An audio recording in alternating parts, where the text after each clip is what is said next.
வணக்கம் என் அன்பு சகோதர சகோதரிகளை, எப்படி இருக்கீங்க? நான் ரொம்ப சூப்பரா இருக்குங்க.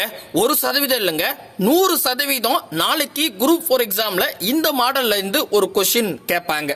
அது எப்படி சார் அவ்வளவு கான்பிடென்ட்டா சொல்றீங்க அப்படின்னு கேட்டா, அப்படியே கொஞ்சம் பாருங்களேன். 6th நியூ புக்ல இருக்குது. ஓகே, இதுவும் 6th நியூ புக்ல 2021 டிஎன்பிசில கேட்டாங்க. ஓகே, இங்க பாருங்க, 2025 6ஆம் மாசம் குரூப் 1 எக்ஸாம் வந்துச்சு இல்லையா, அதுலயும் கேட்டு வச்சிருக்காங்க. சூப்பர். அதுக்கப்புறம் வந்து பார்த்தா 2024 குரூப் 2ல கேட்டிருக்காங்க. அடடா. அதுக்கு அடுத்தது இங்க பாருங்க, 8/5/2025, 22/2/2025, 22/2/2025, அதுக்கப்புறம் 2018 குரூப் 2. அப்படி 2025ல டிஎன்பிசில எத்தனை எக்ஸாம் நடந்திருக்கோ அத்தனை எக்ஸாம்லயும் இந்த பர்டிகுலர் மாடல்ல இருந்து ஒரு கொஸ்டின் கேட்டிருக்காங்க. குரூப் 2 எக்ஸாம்ல கேட்டிருக்காங்க, குரூப் 1 எக்ஸாம்ல கேட்டிருக்காங்க.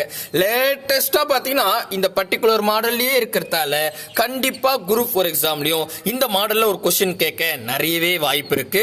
அதே மாதிரி 2022 குரூப் 4லயும் இந்த மாடல்ல கேட்டிருக்காங்க. கரெக்டா? நான் என்ன பண்றேன், மொத்தம் வந்து பாத்தீங்கன்னா ஒரு 10 கொஸ்டின் இருக்குன்னு வச்சுக்கோங்க. ஒரு 5 கொஸ்டின் முடிஞ்ச அளவுக்கு ஒரு 15 நிமிஷத்துல முடிச்சு கொடுத்துறேன். மீதியெல்லாம் நீங்க ஹோம் ஒர்க் போட்டுங்க. வாங்க, இன்னைக்கான கிளாஸ்க்கான கொஸ்டினை கீழே டிஸ்கிரிப்ஷன்ல ஆன்லைன் டெஸ்டா கொடுத்துருங்க. ஒரு முறை டெஸ்ட் அடிச்சு பாத்துருங்க, அப்பதான் கொஸ்டின் அண்டர்ஸ்டாண்ட் ஆகும். ஃபர்ஸ்ட் கொஸ்டின் படிச்சிடறேன், அதுக்கப்புறம் எப்படி போலான்னு பார்க்கலாம். 1:2 என்ற விகிதத்தில் 63 சென்டிமீட்டர் நீளமுள்ள ஒரு கோட்டு துண்டை இரண்டாக பிரித்தால் கோட்டு துண்டுகளின் நீளத்தை காண்க அப்படின்னு கேட்டிருக்காங்க. அதாவது 1:2 ரேஷியோல வந்து பாத்தீங்கன்னா 63 சென்டிமீட்டருக்கு ஒரு கோட்டு துண்டு இருக்குது, ஒரு துணி இருக்குதுன்னு வச்சுங்க. இந்த துணியை ஒரு பங்கு 2 பங்கா 2 பீஸா கட் பண்ணணும். அதுக்கான நீளங்கள் எவ்வளோ அப்படின்னு கேட்டிருக்காங்க. நமக்கு இந்த கொஸ்டின் உனக்கு அண்டர்ஸ்டாண்ட் ஆகுதா இல்லையா அப்படின்றது பேச்சு இல்லை. இங்க வந்து ரேஷியோல கொடுத்துட்டாங்க, இங்க மொத்த மதிப்பு கொடுத்துருக்காங்க. கரெக்டா? இது மொத்த மதிப்பா இல்ல பர்டிகுலரா ஏதாவது ஒரு மதிப்பான் மட்டும் ஃபர்ஸ்ட் பாத்துங்க. 1:2 ரேஷியோக்கு 63 சென்டிமீட்டர் நீளமுள்ள ஒரு கோடுன்னு சொல்லும் போது, கோட்டு துண்டுன்னு சொல்லும் போது இது என்னவாகுது, மொத்தம் தான் குறிக்குது. ஓகேவா? அப்ப நீங்க என்ன பண்ணுங்க, ஃபர்ஸ்ட் அந்த 1:2 இப்படி எழுதிங்க. நெக்ஸ்ட் மொத்தம் அது, அதனால 63 இப்படி எழுதிங்க. ஓகேவா? சோ இப்போ மொத்தம்னு எனக்கு தெரிஞ்சிருச்சு 63. நீங்க என்ன பண்ணுங்க, ஃபர்ஸ்ட் ஸ்டெப்பா இந்த 2 ரேஷியோவும் கூட்டிங்க. அதாவது 1யும் 2யும் கூட்டிங்க. ரேஷியோல இருக்கிறத 1யும் 2யும் கூட்டினா 3ன்னு வரும். ஓகேவா? இந்த 3 எடுத்துட்டு போயிட்டு அழகா வகுத்துருங்க. வகுத்தா 1 3 3 ஈர் 3 6 1 3 3 வரும், 21 வரும். கீழே வகுப்பட்டுட்டா. கரெக்டா? இந்த 21 எடுத்துட்டு வந்து இந்த 1 கூடியும் 2 கூடிய பெருகிடுங்க. அவ்வளவுதான், முடிஞ்சு போச்சு. இவ்வளவுதான் மெத்தேடு. சோ 1 21 21, 2 21 42. சரிங்களா? அப்ப 21 42. இந்த பாருங்க, 21 42 சென்டிமீட்டர் அழகா வந்துடும். சிம்பிளான ஸ்டெப் தான். சரிங்களா?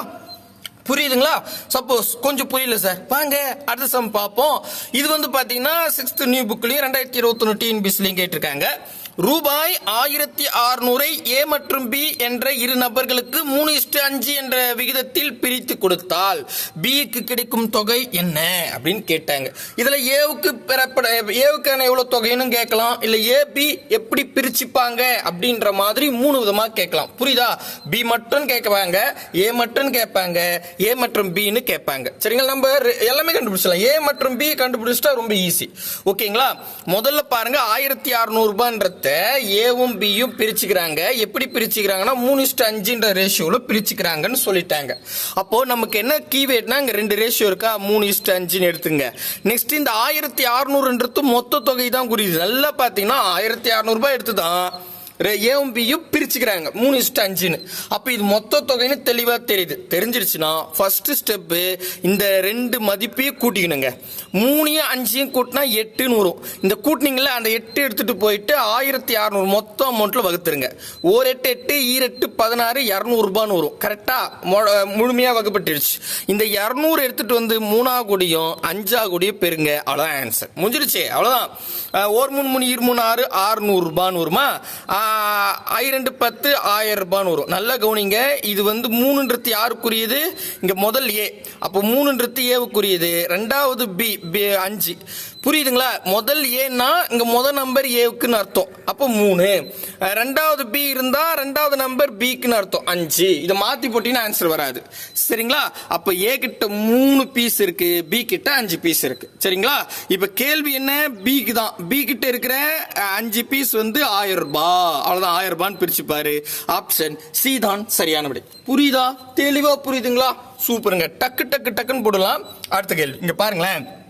15/6/2023 அன்னைக்கு குரூப் 1 எக்ஸாம் வந்துச்சுல்ல, என்ன கேட்டிருக்காங்க பாருங்க. ரூபாய் 1600 பி மற்றும் கியூ இரு நபர்கள் 5:3 என்ற விகிதத்தில் பிரித்தால் கியூக்கு பங்கு. அடேடா, அங்க பாருங்க 6th புக்ல இருக்கிற இது அழிச்சிட்டுமா, 6th புக்ல இருக்கிற சம்ஸ் தான் அப்படியே மாத்தி கேட்டிருக்காங்க. அதே 1600 ரூபாய் இருக்குது. இந்த ஏபிக்கு பதிலா இங்க என்ன பண்ணிட்டு இருக்காங்க, பி கியூன்னு சொல்லிட்டாங்க. நெக்ஸ்ட் ரேஷியோ வந்து 3:5. ஆனா இந்த இடத்துல என்ன பண்ணிருக்காங்க, 5:3 அப்படின்னு கொடுத்துருக்காங்க. புரியுதா? ஜஸ்ட் அந்த ரேஷியோட மதிப்பை மட்டும் இன்டர்சேஞ்ச் பண்ணி கொஸ்டின் கேட்டிருக்காங்க. அப்ப கியூவோட பங்கு என்னன்னு கேக்குறாங்க. நீங்களே போடுங்க, ஆன்சர் வந்துடும். போன கணக்கு புரிஞ்சுதா போட்டுடலாம். ஆப்ஷன் ஏ 900, பி வந்து 600, சி வந்து 1000, டி வந்து 1200. நெக்ஸ்ட் 2024 குரூப் 1 எக்ஸாம்ல கேட்டிருக்காங்க. என்னன்னா ரூபாய் 10,890 ஏ மற்றும் பி என்ற இரு குழுக்கள் 4:5 என்ற விகிதத்தில் பிரித்து கொண்டால் பி குழுக்கு கிடைக்கும் தொகை என்ன அப்படின்னு கேட்டிருக்காங்க. சரிங்களா? சோ ரொம்ப ஈஸி. இங்க பாருங்க என்ன சொல்றாங்கன்னா, உங்ககிட்ட ஒரு 10,890 ரூபாய் இருக்குதுங்க. ஏவுக்கு பிக்கு கொடுத்துறீங்க. நீங்க போய் அப்படி போய் பிரிச்சுங்கப்பா அப்படின்னு கொடுத்துறீங்க. ஏ வந்து 4 பீஸ் பிரிச்சுப்பாரு, 4 பங்கு. பி வந்து 5 பங்கா பிரிச்சுப்பாங்க. அப்படின்னா பிக்கு எவ்வளவு ரூபாய் வரும்னு கேக்குறாங்க. நம்ம என்ன பண்ணுவோம், ஏவும் பியும் சேர்த்து கண்டுபிடிச்சலாம். அதான் ஈஸி. சரிங்களா?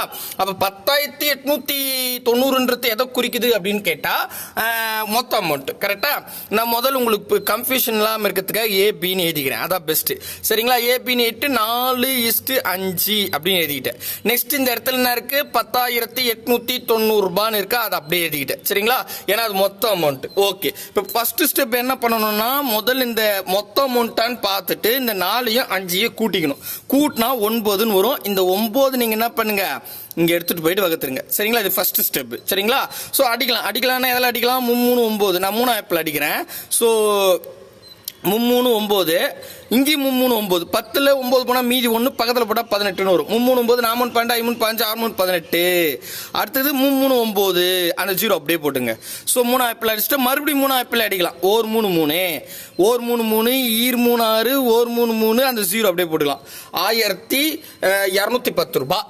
இந்த 1210 ரூபாவை நீங்க என்ன பண்ணுங்க, அழகா இங்க எடுத்து வந்து 1210 வந்து 4 கூடியும் 1210 வந்து 5 கூடிய பெருகிடுங்க.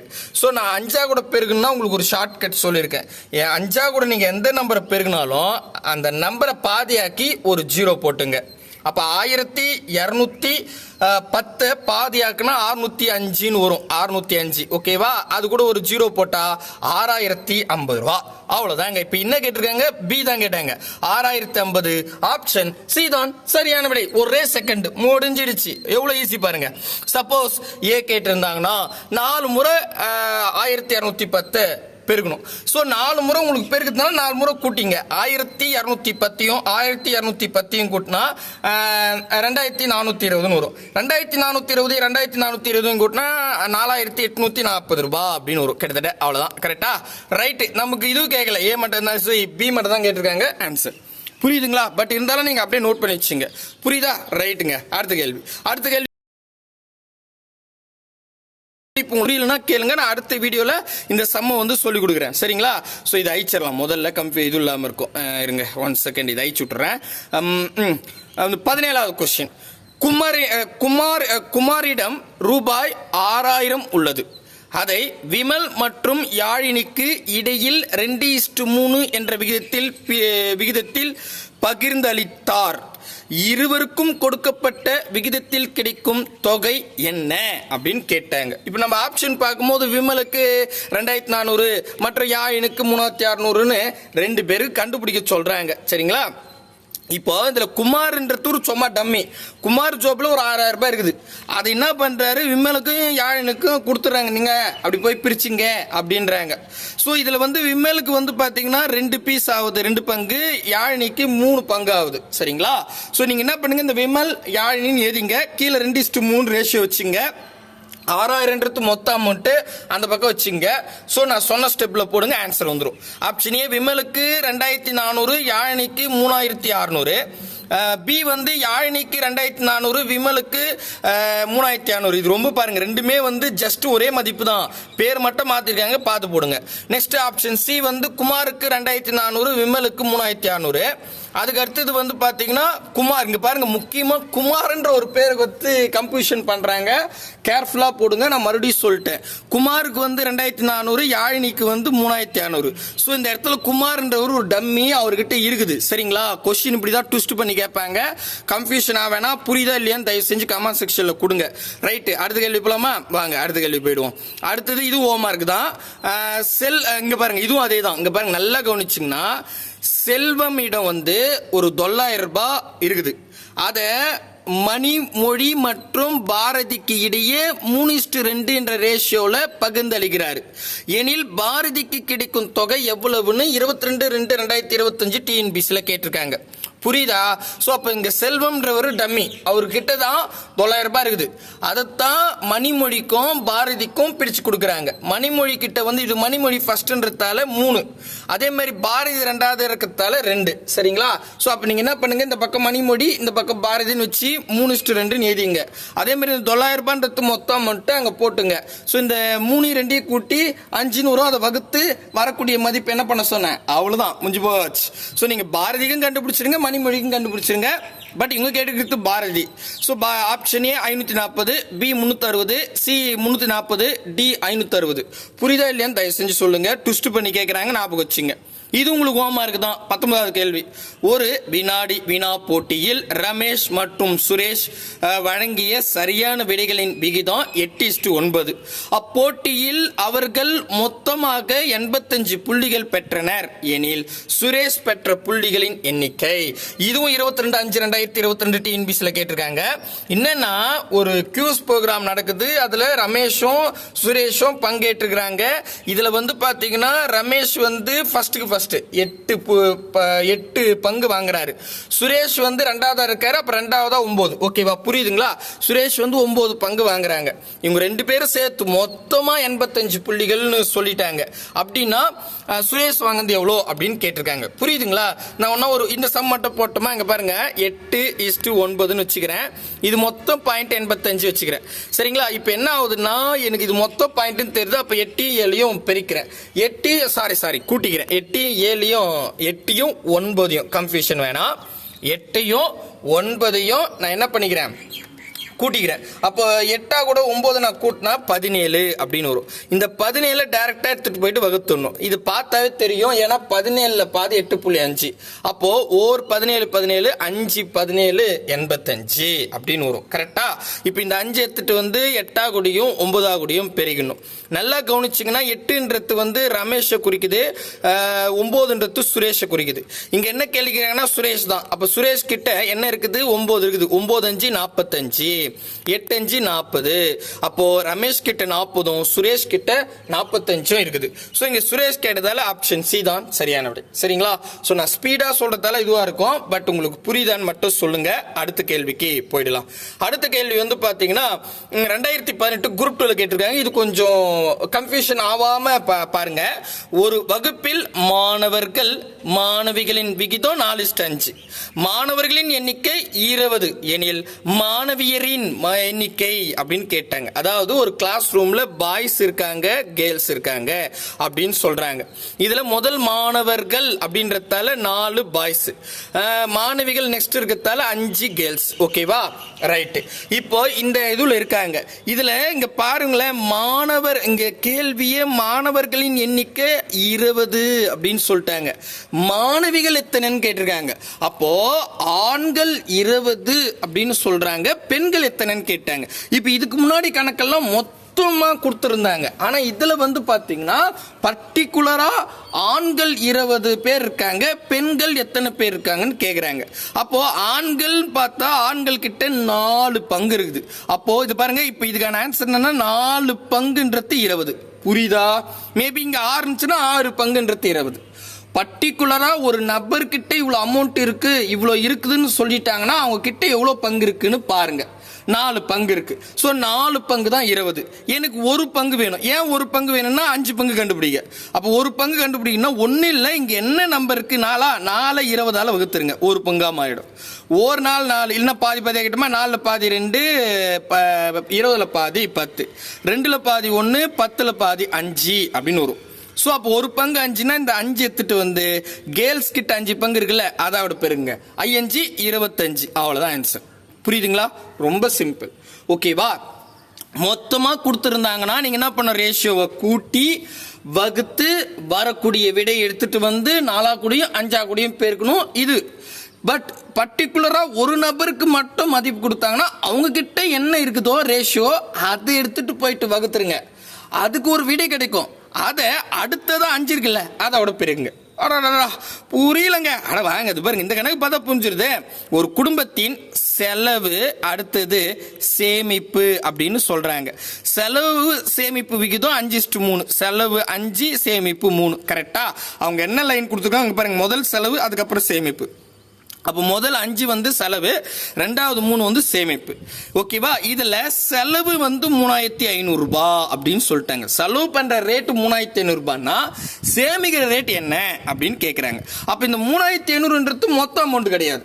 சப்போஸ் இதுலயே வந்து பார்த்தா ஒருத்தர் 3500 ரூபாய் சம்பாதிக்கிறாங்க, செலவு 5 சேமிப்பு 3ன்னா அப்ப செலவு எவ்வளவு பண்றாரு, சேமிப்பு எவ்வளவு பண்றாருன்னு கேட்பாங்க. அது நார்மல் கொஸ்டின். ஆனா இந்த கேள்வியில நல்லா கவனிச்சிங்கன்னா இவங்களே சொல்லிட்டாங்க, செலவு கிட்ட 5 இருக்குது, சேமிப்பு கிட்ட 3 இருக்குது.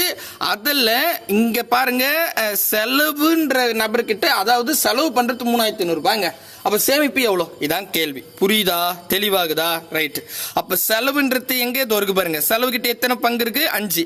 அந்த 5 வகுத்துருங்க, அவ்வளவுதான். ஓகேவா? வேற இதெல்லாம் கூட்டக்கூடாது. ஜஸ்ட் என்ன, இப்போ சேமிப்பு ஒரு மேபி சேமிப்பு கொடுத்துருந்தாங்கன்னா சேமிப்பு கிட்ட இருக்கிற 3 வகுத்துடணும், அவ்வளவுதான். ஓகே, புரியுதுங்களா? அவ்வளவுதான். இது அடிங்க, 1 5 5 7 5 35 700 ரூபான்னு வரும். இந்த 700 ரூபாவை நீங்க என்ன பண்ணீங்க, இப்போ கேள்வியே சேமிப்பு தான் கேட்டிருக்காங்க. சேமிப்பு கிட்ட 3 பீஸ் இருக்கு, 3 பெருகிடுங்க.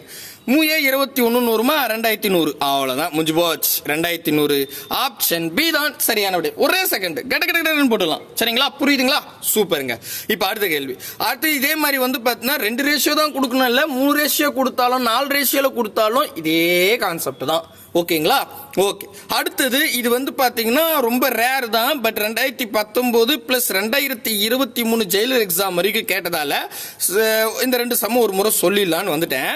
இதுல வந்து பாத்தீங்கன்னா நீங்க பாருங்களேன், நான் சொல்றேன். 3 எண்கள் 3:5:7 என்ற விகிதத்தில் உள்ளது.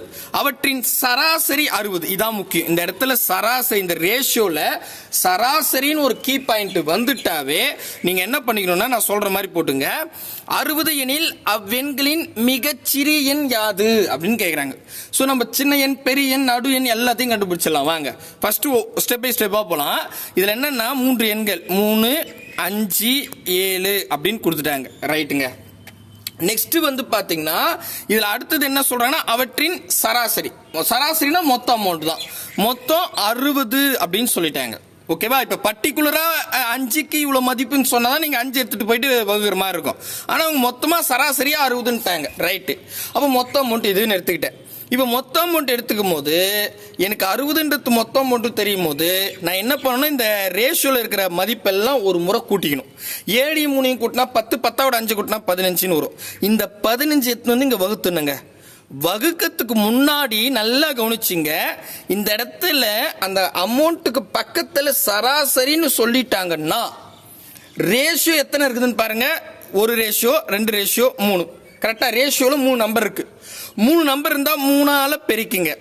2 நம்பர் கொடுத்துருந்தாங்கன்னா 2ஆல பெருக்கிங்க. அவ்வளவுதான். சரிங்களா? இப்ப இதுலயே கூட பாருங்களேன், இந்த கணக்குல வந்து பாத்தீங்கன்னா 2 நம்பர் தான் இருக்கு ரேஷியோல.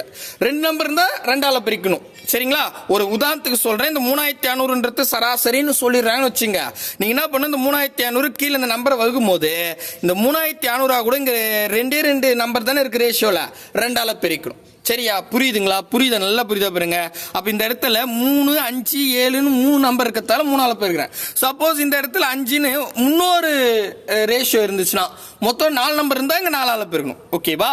சராசரின்னா கொஸ்டின்ல ரேஷியோல எத்தனை நம்பர் இருக்கோ எண்ணிக்கை, அந்த நம்பரோட எண்ணிக்கையை பெருகணும். அவ்வளவுதான். அது குறிப்பு மாதிரி எழுதிச்சுங்க, வேற எதுவும் கிடையாது. அசால்ட்டா போடலாம். இங்க பாருங்க, 1 3 3 5 3 5, 1 5 5 12 5 60 அப்படின்னு வரும். இப்ப இந்த 60 எடுத்துட்டு போயிட்டு 3ஆ கூடியும் 5ஆ கூடியும் 7ஆ கூடியும் பெருகணும். சின்ன நம்பர் தான் கேட்டிருக்காங்க, நான் 3த்தையுமே பெருகிறேன். 3 12 என்ன 12 24, 24 ஒரு 12 36 அப்படின்னு வரும். 12 வந்து 60 அப்படின்னு வரும். 7 12 84ன்னு வரும். அவ்வளவுதாங்க, இதான் நம்பர், முடிஞ்சு போச்சு. இப்போ இதுல என்ன கேட்டிருக்காங்கன்னா, இங்க பாருங்க, மிகச்சிறிய எண்ணுன்னு கேட்டிருக்காங்க. சிறிய எண்ணா 36 தான் சிறிய எண், 60 84 பெரிய எண். அப்ப 36 ஆன்சர். அவ்வளவுதான். புரியுதுங்களா? தெளிவா புரியுதுங்களா? சராசரின்னு சொன்னா மட்டும்தான் இந்த இடத்துல 3 பெருகிற மாதிரி ஆயிடும். குறிப்பு வச்சுங்க. நெக்ஸ்ட் இப்ப பாருங்க, நீங்களே போடுறீங்களா? 3 எண்களின் விகிதம் 4:5:6, அதனுடைய சராசரி 25 எனில் மிகப்பெரிய எண் எது அப்படின்னு 2016 2023 ஜெயிலர் எக்ஸாம்ல கேட்டிருக்காங்க. அப்ப நீங்க என்ன பண்ணுங்க, 25 முதல்ல இங்க 25 எழுதி 3 எண் சராசரி இருக்கு, அப்ப 3ஆல பெருக்கிங்க. அதுக்கப்புறம் இது 3த்தையும் கூட்டிங்க வகுத்துருங்க. வகுத்தா ஒரு நம்பர் கிடைக்கும். அதை 4ஆ கூடயும் 5ஆ கூடயும் 6ஆ கூடயும் பெருகிடுங்க. இதுல எது பெரிய நம்பரோ அதை போடுங்க. Option 35, B 40, C 45, D 30. புரியுதுங்களா? முடிஞ்ச அளவுக்கு நான் 15 நிமிஷத்துல முடிச்சுட்டேன். ஹோம் மார்க்கோட சேர்த்து 20 நிமிஷத்துல முடிச்சிட்டேன்.